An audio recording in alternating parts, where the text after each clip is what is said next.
إخواني أخواتي السلام عليكم.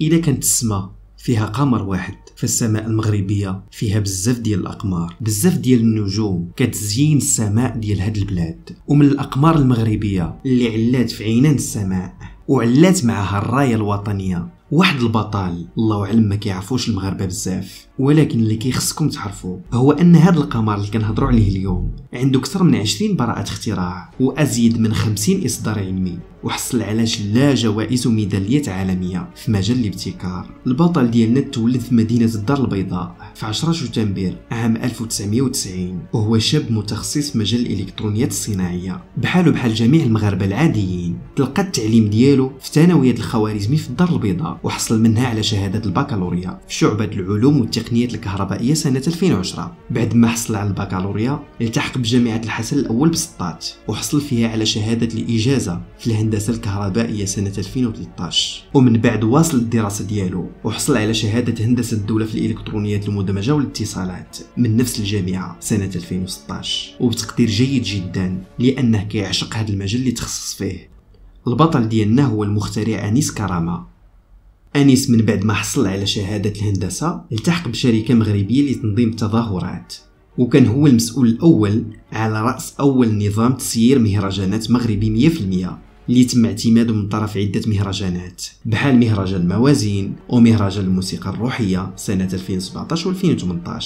وفي نفس الوقت كان انيس كيشتغل كاستاذ لعلوم الهندسه بجامعه الحسن الاول بسطات بين 2017 و2018.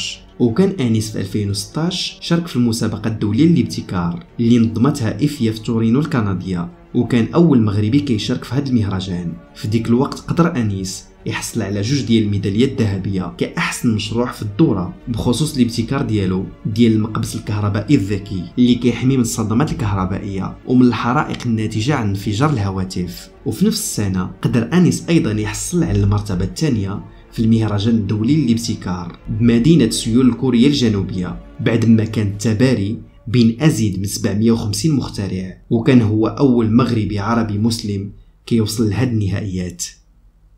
في 2019 نشأ انيس واحد الشركه ناشئه في الدار البيضاء متخصصه في تطوير وتسويق النظم الذكيه خصوصا المتعلقه بمجال الصناعات والخدمات.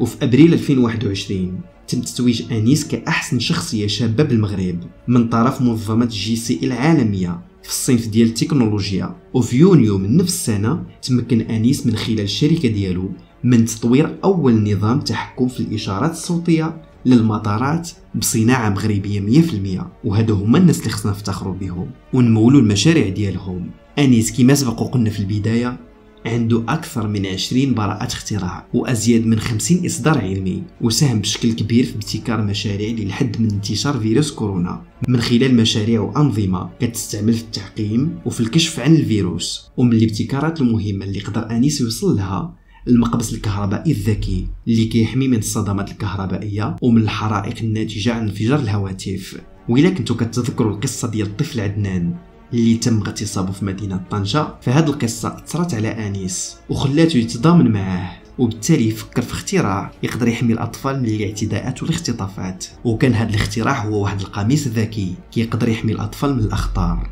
أما بالنسبة للجوائز ففي 2016 قدر يحصل على 3 ديال الجوائز. الاولى هي الميداليه الذهبيه في المسابقه الدوليه للابتكار بكندا صنف الامن والحمايه، والثانيه هي الميداليه الذهبيه كاحسن مشروع في الدوره في المسابقه الدوليه للابتكار بكندا، والثالثه هي الميداليه البرونزيه في المهرجان الدولي للابتكار بكوريا الجنوبيه. وفي 2021 توج انيس كاحسن شخصيه شابه صنف العلوم والتقنيات من طرف منظمة GCE. هذه هي المعطيات اللي قدرنا نوصلوا ليها على هذا البطل، وهو واحد من ابطال كتار ربما ما كيعرفونش المغاربه ولكن قدروا يعليوا الرايه في السماء.